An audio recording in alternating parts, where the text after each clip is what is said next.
everyone, and welcome to Lady K Speaks. This is a special edition. We are focusing on mental health. This is Mental Health Awareness Month, and we're going to talk about mental health and self care.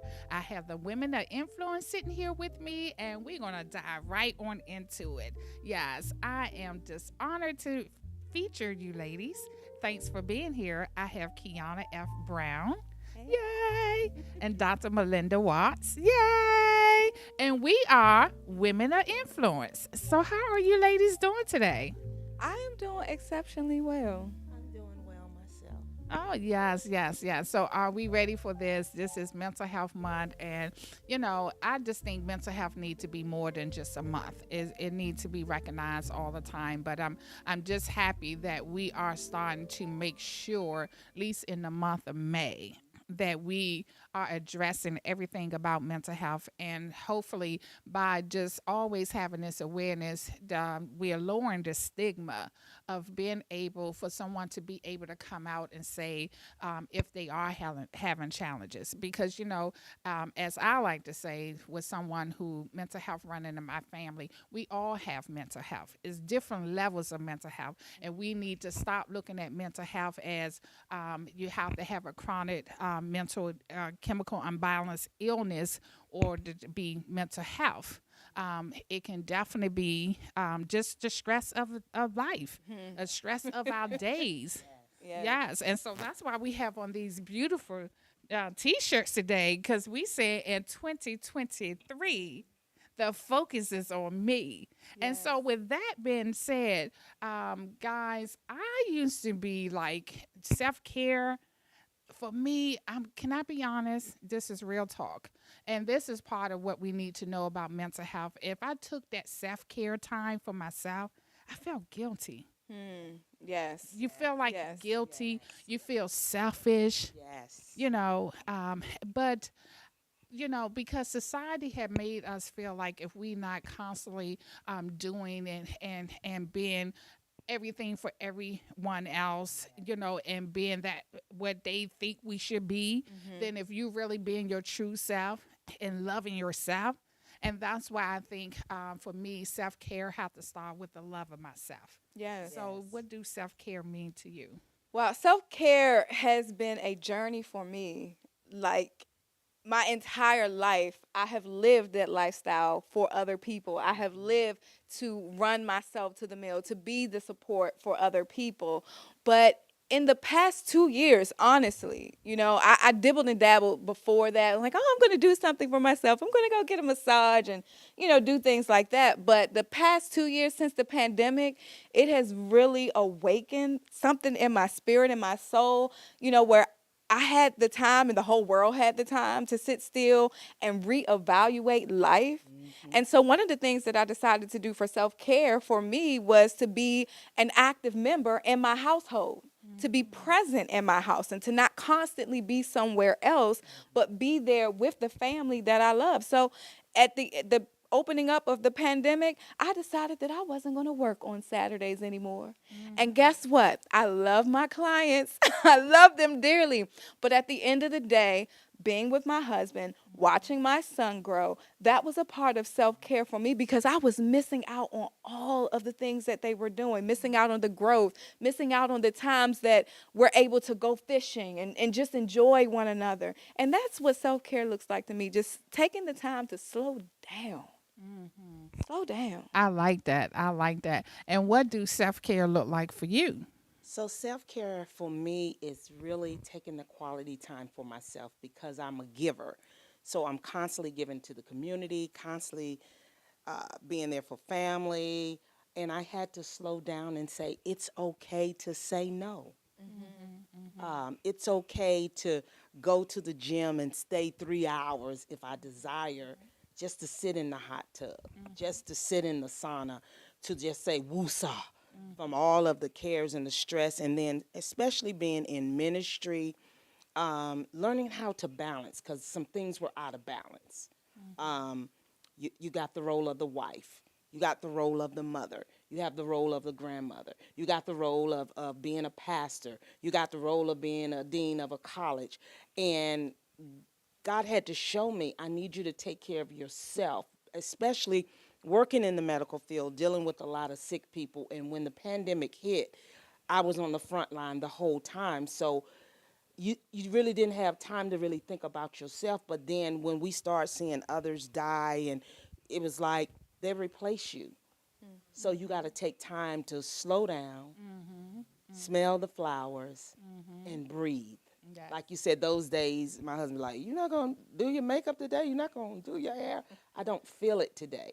Yes, yeah. And that's what self care is. Like today now, just want to be in a relaxed mode and no makeup, Yes. And I'm not a makeup kind of girl anyway. So I don't wear makeup a lot. So, and definitely today just wanted to feel free. I was like, can I come on set with no shoes on today? I want to just be all the way. Cause I'm a Southern girl. We used to just letting our feet breathe and relaxing when we at home. And that's what we doing today. We just having the conversation. Just about mental health. So basically, just in general, like I said, let's just talk about mental health. For me, I just think mental health, we all have is different levels of mental health, and we all have mental health. And it is, we've taken May to do this check-in. So this is our mental health check-in. So yeah, so what do mental health just look like for you, Kiana? And what can you share about mental health? What can we talk about today, and what can we give our audience or people who is in need of encouraging words about mental health? Well, I think that for me, dealing with my mental health, because I deal with anxiety, I deal with depression, is to know that when I'm going through those moments, that I look at them as just like that. It's just a moment. And I've learned that I don't have to live in the moment. So when that moment comes, then I have to know and realize how to redirect myself. Because I can feel the algorithms changing in my body. I can feel the thoughts coming. And literally I think it was last week, I did a Facebook Live about it on the little thing that I do in the mornings. And I talked about how I felt like going home, canceling my schedule, getting under the sheets, and not doing anything, and didn't care about. And I don't know out of what pocket, what corner that came from, but I could feel it overwhelming me. And I had to take a moment, and I had to breathe. I had to inhale and exhale. And all of this while I'm grooming a client's dog. So it has no time. It has no reason. Those thoughts and those feelings and those emotions just come out of nowhere. And you have to understand how to deal with them. And so the breathing for me is what helped me. It allowed for me to slow down my heartbeat. It allowed for me to recalculate what I'm thinking. No, you're not going to cancel your dogs for tomorrow. No, you're not going to go and get under the covers and hide from what? What are you hiding from? And so that allows for me to kind of look at where I'm at, what I've been processing over the past couple of days, what I kind of pushed under the sheet so that I didn't, deal with it in that moment, because I wanted to physically put myself under the sheet. But what did I compartmentalize and put under the sheet that I hadn't dealt with, that build up to this overwhelming overflow in that moment? And immediately after the breathing, getting my mind together, I said, okay, now you need to have something positive. And so I grabbed my headphones and I went for one of my favorite podcasts that was inspirational and helped to get me out of that moment. So for me, with my mental health dilemmas, I like to call them, is I have a system set up of how to not stay there. And if I can't get myself out of it, then I know that's when I need to reach out externally for help. I love that. I love that. So yes. So Dr. Watts, tell us, what do mental health look like for you, as far as what is your daily routine and how do you balance it, and are you aware of your mental health and how do you do that? Most definitely, I'm aware. About to embark upon the big 5-8. So you're talking menopause. So you're talking hot flashes, memory loss, those things. But when those things occur, I pause. I give myself the ability to say it's okay not to be okay. That's why we have a Savior. That's why that scripture says, when my heart is overwhelmed, lead me to the rock that's higher than myself. I get in my word, like Pastor Kiana says, I put my music on. And if that's not working, I call my accountability partner. And then I have a Havanese poodle. At first, I didn't want a dog, but she's therapeutic for me. And I found that to be therapy. I'm not a television person, so I've learned that, okay, well, Bree, let's go for a walk. It may not be long, but that walk clears my thought. And I find myself, just encouraging myself, like, okay, you're going to get through this hot flash. It's not going to last long. Turn the fan on, drink water. Also working on healthy regimens where I'm doing healthy vitamin supplements. And I'm so grateful for my gynecologist because she said, I don't want to put you on the estrogen pills because they do cause cancer. But if we can work through this thing naturally, if you can, like you said, breathe, pause, take a cold shower, do what you can do, but then also allow yourself the space to say it's okay to go through this because, hey, I'm getting older. And learning to embrace that and not be hard on the mood swings. Learn to go back and tell my husband, honey, I'm sorry I snapped, It was my little friend, And sometimes I just say self say, huh, what you doing? Sometimes you just got to talk to yourself to say, you're going to get through this. You're going to be okay. And that menopause, and a lot of people don't like to talk about the menopause that a lot of women are going through. And it's natural because your body is going through the change of life. And yes, and that is a part of mental health, as you say, like even talking about Alzheimer's, dementia, as we know now, all these things are a part of mental health. And it's real. It's who we are. Like you said, even now, just aging, we are going to have memory loss. We're not going to be as sharp as we used to be. So these are things. So, and definitely, I would say for me, just taking a point to check in on my mental health because, the concern here is I'm go, the energized bunny, that energized bunny, so one task after another, so, I know I'm just highly driven, just to constantly keep going. But in that, you can go into overload. And how, yes, Yes. being a workaholic, Yes. I recognize who I am. So, being a workaholic, we used to always say, oh, that's a good thing. No, it's not. Let's be honest, because too much of anything is never too good for you. It's not good for you. So with me being a workaholic for myself, what is my balance here, and how do I counterbalance that? And that is, I have to make sure that I have my workout. My workout is my time for myself. That is my mental health time. And workout have to be no phones. I'm not answering the phone during my workout time. I'm not I'm not worrying about no problems.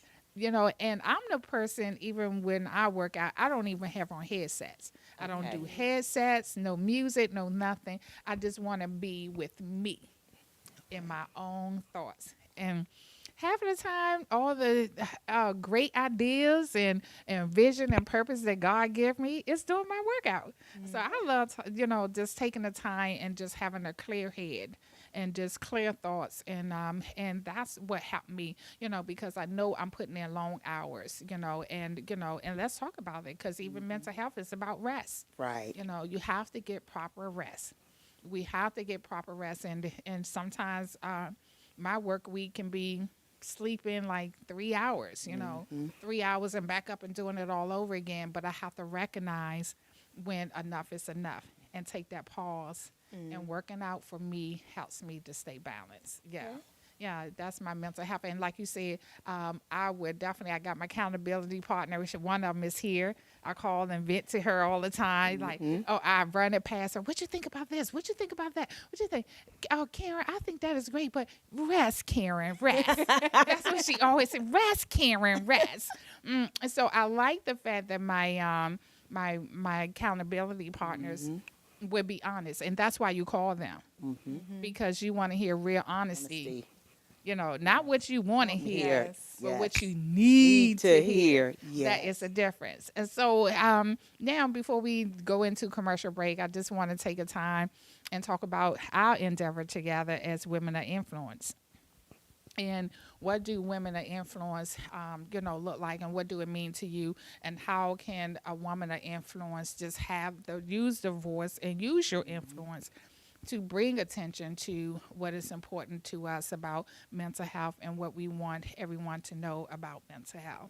So I'm gonna switch it up a little bit. So Dr. Watts, Yes. so tell me, as a woman of influence, what do a woman of influence, what do that means to you, and how does this work as we're taking, into this self-care for Mental Health Month? It's all about the woman, and I love these beautiful T-shirts we have on, the self-care. So what do that look like for you?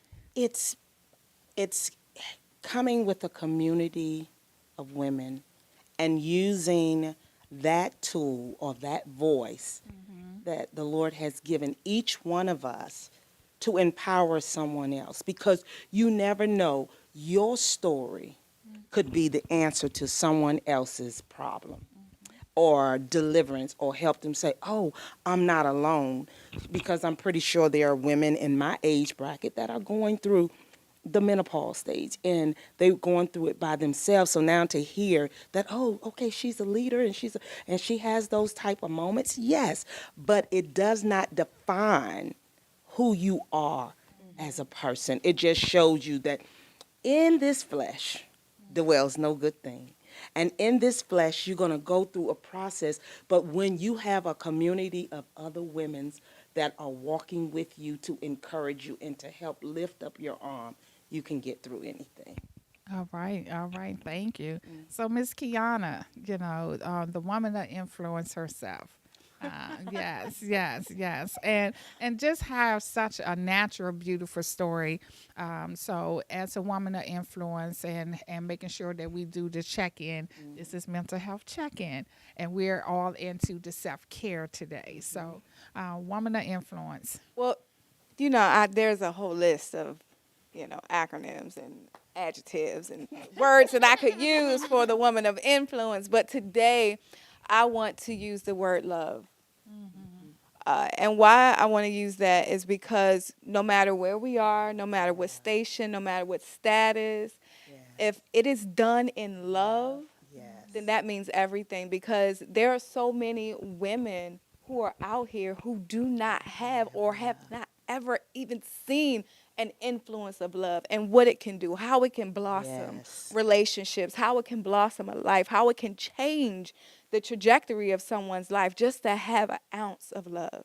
And so that's what a woman of influence looks like for me today. It's just a woman who walks in love, who lives in love, who talks in love, who breathes in love, who shares in love.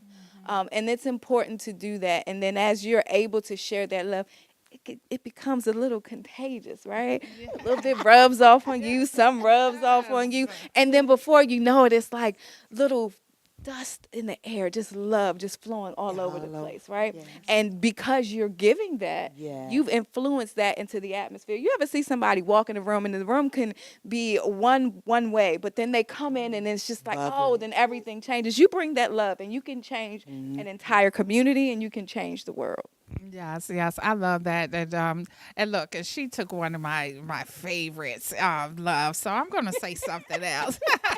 You're right. Okay, so I'm just messing. But no, everybody know me. I love that because love, and because I always talk about the 9 fruit of the spirit. And what is the first fruit of the spirit? And that is love.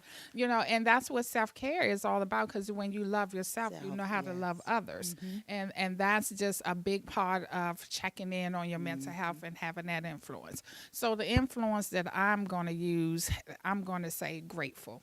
You know, showing your gratefulness. You know, when people see me, they see my gratefulness.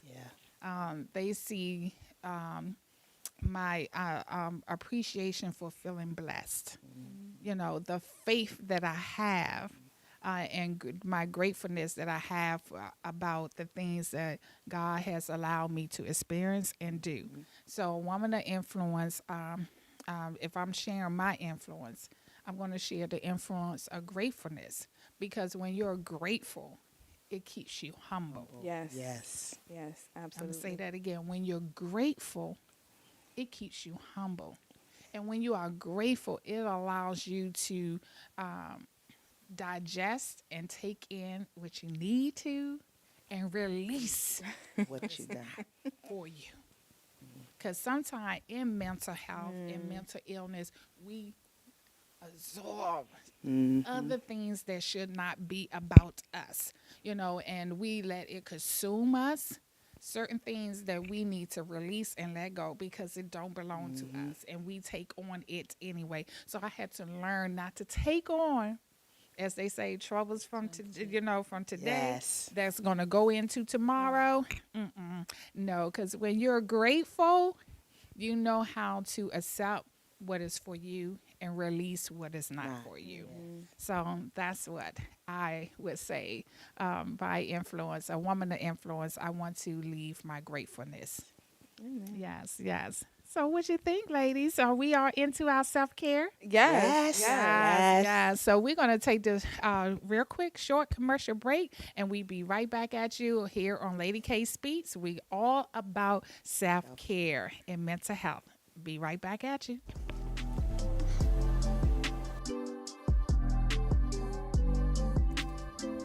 Hello, my name is Tania McQueen. I'm the Residential Services Manager for Prestige Community Resources. What our new facilities are respite centers. We're opening 2 in the city right now. Hopefully we'll expand to more. But respite centers are a place where people can come and get a little additional support with their mental health. Our one on Eastern Avenue is for men, and our one on Minnesota Avenue is for women. Our facilities are for all DC residents, especially focusing in on those in Ward 7 and 8. So they're really nice, and I'm excited for consumers to actually see them. What are the services that we're going to provide?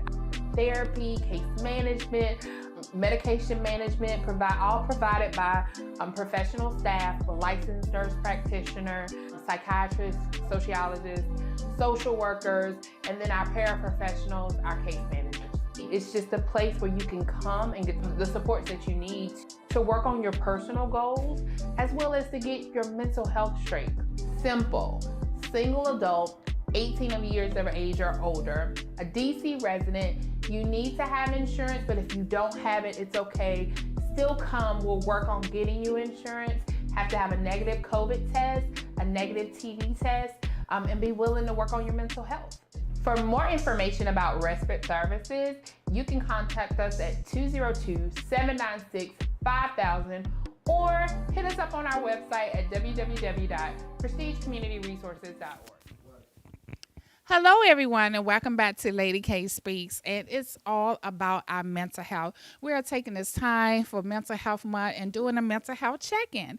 And it's all about the women today. And we are women who believe in 2023, the focus is on me. So we are all talking about making sure in Mental Health Month that we do self-care. And it's okay to do the self-care. So now, and I now am joined, of course, Kiana F. Brown. And now we have, look, Cynthia Brown, 2 Browns, okay, and Tammy Gaiman. She told me something else, but I'm going to keep that little joke. That's an inside joke. But, and now we're going to switch gears and talk about, of course, get YouTube perspective on self-care today, but also we are here now as we are 4 women. Greater Consciousness is the name of our group, And we're walking for suicide prevention and mental health prevention. And that's going to be a big national walk here in Washington, D.C. on June the 3rd. And it's American Foundation for Suicide Prevention. And I am so excited that it is 16, 18 miles, and we're going to be walking this together. And it's at night, and it's called Out of the Darkness. And I was like, wow, that was just so profound to me when I just really think about it, because when you're in that dark place, when you're about to commit suicide or you're having a mental health episode, you are in such a dark place. So walking out of the darkness. So that's what we'll be doing on June the 3rd. So let's just start there. So Tammy, how do it feel to be walking out of the darkness? Well, personally, it's. Can I share a little story about myself? Yeah, sure. Okay. So, what I think about sometimes is, how people look. We all look like we're doing great. We walk into work and we think everybody's great. We walk into, wherever, church, and we think everybody's great. But a lot of people are going through things. I've been retired for 3 years now. I was a social worker for 32 years. And I did child protective services for 16 of those years. Wow. And I was burned out.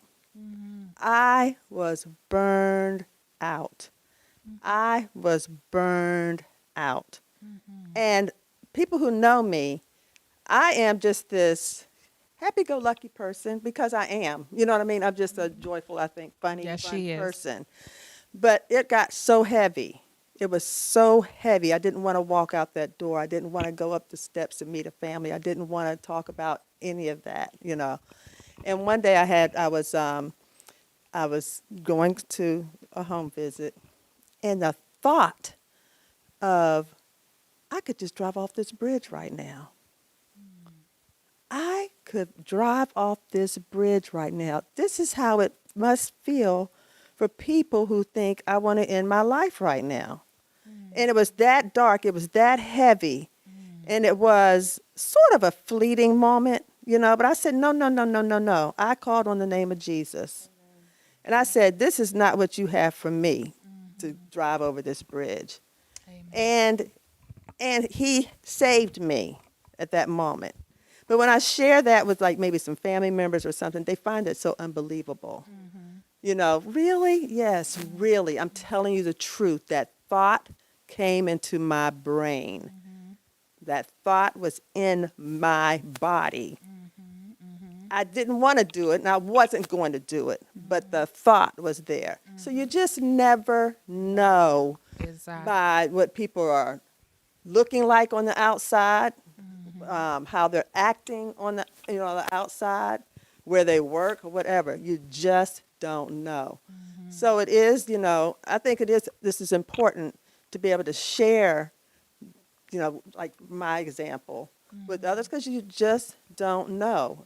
And it could help save someone else's life. It's worth living. If I did that, if I drove off the bridge, I wouldn't have seen my grandson. You know what I mean? Who brings joy to my life. I wouldn't see my daughter graduate from grad school. Just so many things. And so I'm just thankful to God that I'm here. And I know of other people who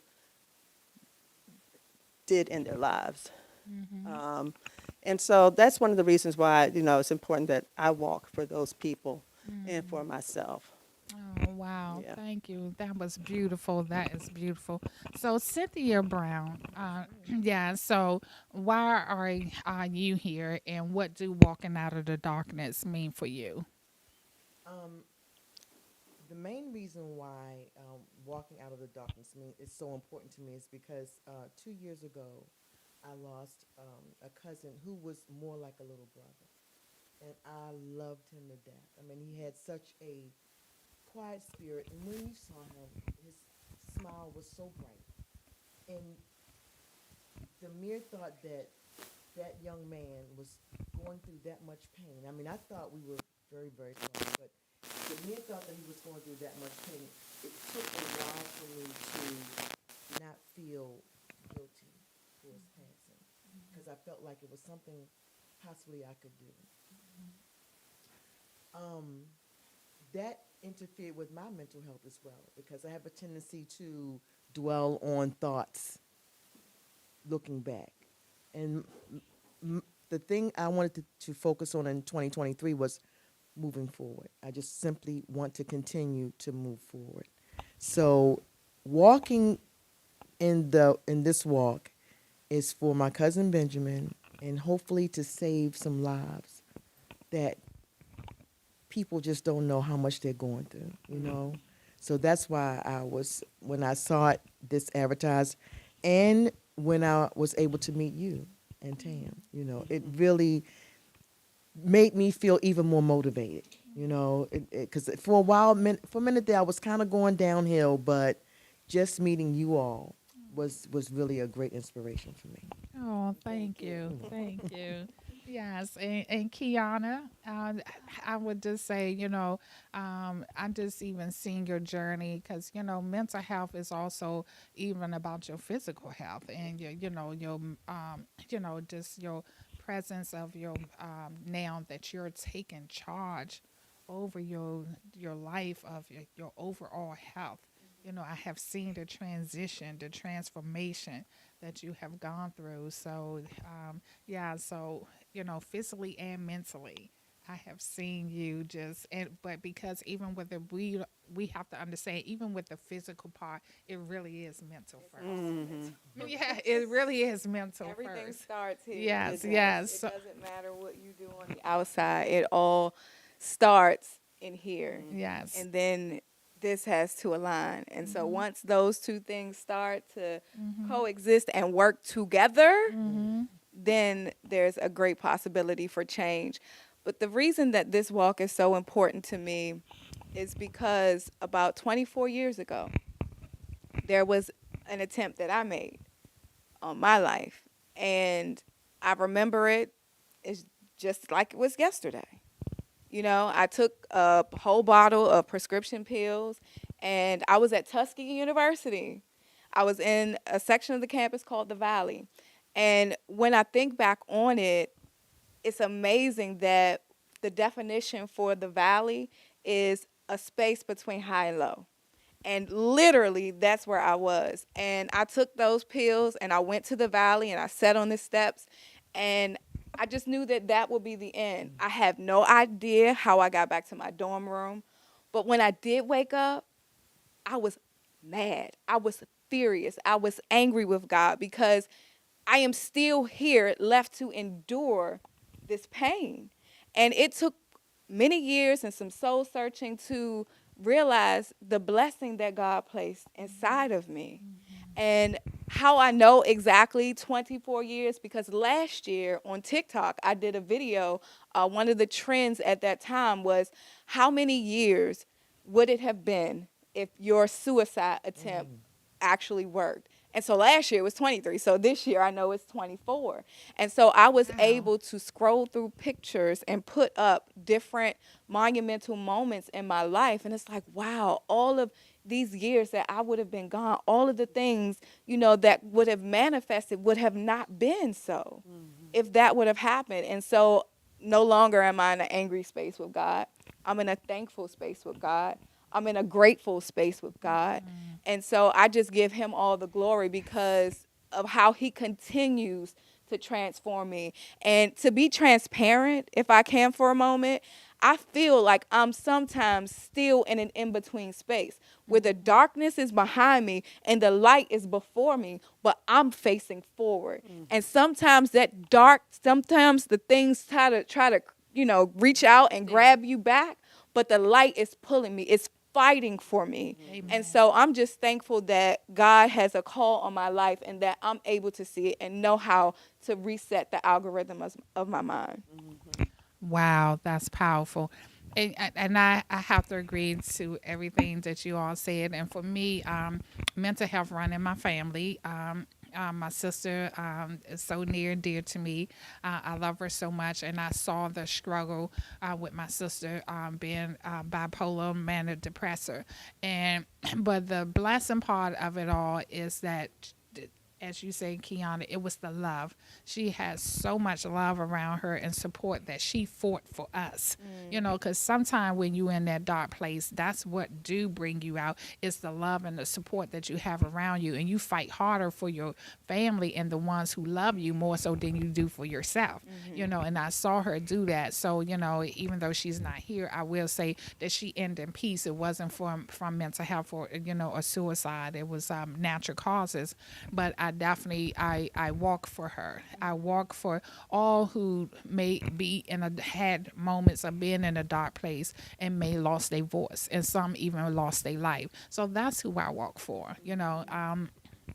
And I just want to just be that positive voice for those who may have lost their voice, and just know that, what, we walking for you. We love you. We are praying for you, and we are here. And it's real stories. Everybody have a real story, whether it's personally affected them or a loved one or a friend or just someone dear. Because even now, even though I'm talking about my sister, but what really hit home is when we saw the celebrity Twitch commit suicide this year. And I was like, wow. And everyone who know Twitch know that he was just a happy-go-lucky person, in his celebrity world and in his personal world. And as Tammy say, you just never know. These are the people we would think, what? Not Twitch, and you just never know. So Twitch, I walk for you. I walk for your family, So, and this, what we have to say, we have to speak out and not just assume that everybody just because they happy-go-lucky is in a great place. We have to check in. We have to know what to be, what to do, and how to recognize it.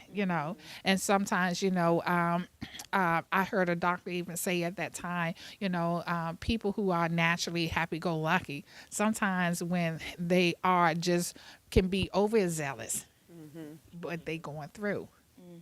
Or sometimes they are pushing themselves, to be in that happy place because that's what everybody expected them. But they going through. So, and I would just even want to talk about, the grief, when people go through grief or loss of a loved one, as you say yourself, and I can just say this is a real thought when everybody was like, Karen, how did you do it? Because I lost my mom. And then right after my mom passed away, we found out my husband had stage 4 lung cancer. So I lost my husband. Then after that, my sister passed away. And then my daughter, who's my cousin, who is like my daughter. And he's like, Karen, how do you do it? How do you do it? And I just tell people I had to lean on the Lord, and he leaned back. Because during grief is real, and it will put you in a place, in that mental place. And I just remember when my mom passed, in real talk, you are 1 foot in and 1 foot out of insanity. That is what real love, grief is about. And you have to recognize that. And I had to recognize, because it was like a hole in my heart when I lost my mom. And I was like, oh, and I even said, God, oh my God, I wish you would have took me, not my mom. This is too hard. She's my everything. That's the only person on earth that loves me unconditionally. Oh my God, so this is real talk with God I had to have, about how I was feeling, what I was feeling in my mental health. I was just like, oh my gosh, this is just hurt too bad. I just got this hole in my heart. And, when is it going to stop? When will it heal? I just wanted to get to that point of just feeling better, and feeling better mean I had to address it and realize, and God say, it's a process, and you have to trust the process.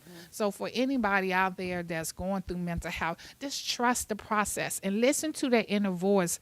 It will really guide you and tell you what you really need to do. Not the dark, deep voice, but that inner spirit voice will tell you what you need to do to get to that other side, to get to that better place. Because in all these stories, I heard all of us had this little inner spirit voice that we listened to. To get us on this other side. Yes. So just want to just go around now and say we got on these beautiful T-shirts. Yes. And so we all into the self-care. So Tammy, just on a day of, what's a relaxed day of self-care for Tammy? Well, honestly, self-care is hard for me. Yeah, yeah. It's hard for me. Yes, yes. I mean, you're talking about guilty at one Mm-hmm. point. Sometimes I just lay around on the couch and I'm thinking, it's so hard for me to do that. I Mm-hmm. feel so guilty. And it might be a week that I'm doing nothing. Mm-hmm. I'm not folding my clothes. There might be some dishes in the sink, and I feel guilty. Mm-hmm. But you know what else is really important is to have a support person. My husband is like, you deserved it. Mm-hmm. You deserve to do that. It's okay. Do it. Yes. And so I'm like, okay, I'm trying. But I also like to play golf. Mm-hmm. Yes. I have wonderful friends that I play games with on a particular day. Or I just do nothing. I also like to paint a little bit. So, I have my little Yes. ways to just decompress. Just woosah. Okay. Yep. All right. And Cynthia, what do self-care, what is a relaxed day for Cynthia? A relaxed day for me would be, I love to read. Reading is my passion. Okay, so if I can get a good amount of reading done, I also have started playing tennis and I swim. So Oh, wow. I listened to your testimony and you were talking about working out. Working out is actually one of the best things I can do for myself because it shows me how much I care about me because it takes a lot for me to actually care about me. I can care about the whole world and I'm always the last one on the burner. So to really, really, really, when I do these type of things for myself, that's my self-care, to know that I'm truly putting myself first. Yes, yes. So, Kiana, what is a relaxed self-care day for you? I'm just going to ask you again. So I actually have something different to say. I'm going to join you ladies in the workout or Okay. exercise arena. Something that I thought I'd never say out of my mouth. I enjoy working out. I look forward to the time that I have at the gym. Here recently, over the past couple of months, I go to a gym where I do sweat boxing, and then I do a class called All Gas, No Brakes. And it is exactly what it sounds like. We go, for a long time. And those are 2 classes. So I'm staying at the gym for like 3 hours. And I'm just like, well, who is this? Like, you got to look in the mirror. Who is this? And this is what you enjoy doing. And then another thing that is very important for self-care for me is like when I go home tonight, I'm going to open my FitPal app and I'm going to plan my food for tomorrow. So that way, everything is in its place. I don't have to think about what Kiana's going to eat. I don't have to worry about deviating from the plan so that I can stay healthy. And that's what self-care is, making sure that you're taking the small amounts. Like, it literally doesn't take that much time to plan your meals, but it does take math. I have to figure out how many calories, how much protein I need, how many carbs, how much fat. And so I've played around with my menu so much that I got it down to a science. But putting those things together to make sure, that I'm going to be a happy, successful me in my weight, in my mind, that takes a lot of thought out of what you have to do. And so that self-care, just organizing, the things that matter that will help you have longevity in life. Yes, yes. And, and I would definitely say, okay, what is a relaxed self-care day for me looks like? What is that? I know Yeah, Tammy relax, what is that? relax. So believe it or not, outside of exercise, I know I said that earlier, but a relaxed day for me is truly, I will sleep in to 12 o'clock. Well, you go to sleep at 5. A.M. Yes. So because I know I stay up and work long hours, so a day for me, I'm serious. I will sleep in to like 12 o'clock and I feel good. I wake up, I'll be like, whew, I slept so long and that feels so good. So I just like to stay in my pajamas. I'll stay in my pajamas all day and just relax around the house, and for me, and that is it, and I'm goofy, and Tammy know that. And I just love being goofy. I wear like call Tammy up, tell goofy jokes. We share goofy jokes, or we see a little silly video. I like sending out silly videos to my friends, and that's a relaxed day for me. So when I'm relaxing, and if you get a silly video for me, then you know I'm on my relaxed day, and I just in my lounge clothes, just relaxing. Probably slept in to 12, and now I'm just being silly and goofy for the rest of the day. Yeah, yeah, and then walking my dogs. Yeah. Yeah. And just hanging out with my dogs, and we just in the bed, just hanging out all day. Yeah, yeah. So that's what it is. So now, as we end this, final questions, lady, for American Foundation for Suicide Prevention, and what is one thing you would like to leave us with? What is one thing that you can say? We definitely know that on June the 3rd, this journey for me it's just been wonderful, and I'm looking forward to it. I've been enjoying the walking and seeing my miles increase in preparation for the walk. You know, all the thoughts that I'm thinking of, why I'm so grateful and thanking God for allowing me to be in this moment and be able to walk out of the darkness. So for American Suicide Prevention, thank you for giving us this opportunity to talk about mental health and suicide prevention.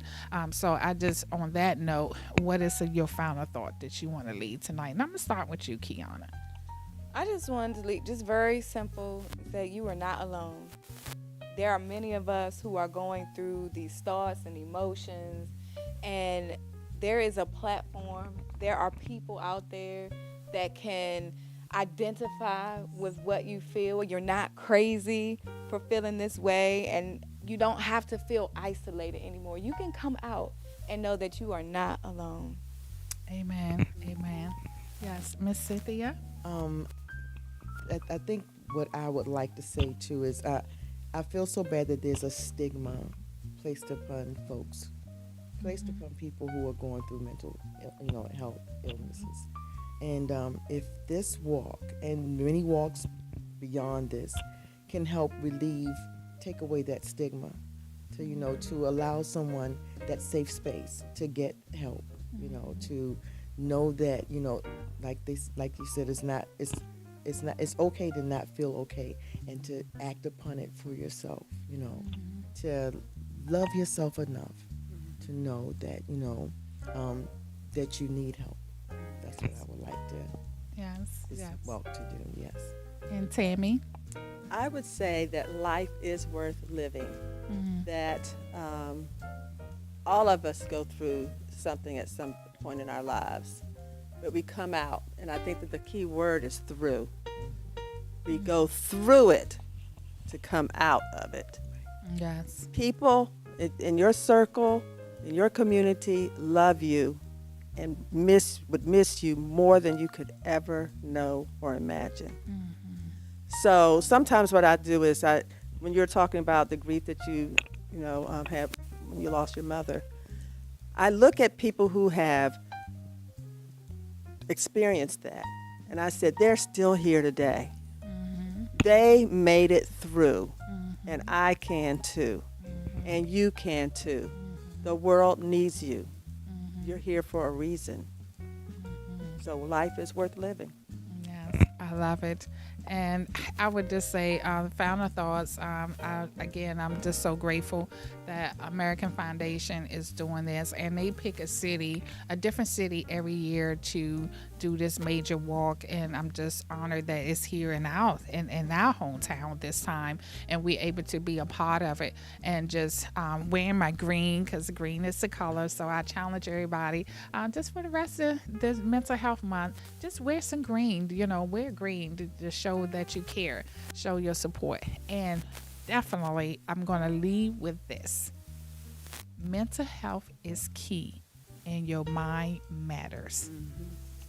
Mental health is key, and your mind matters.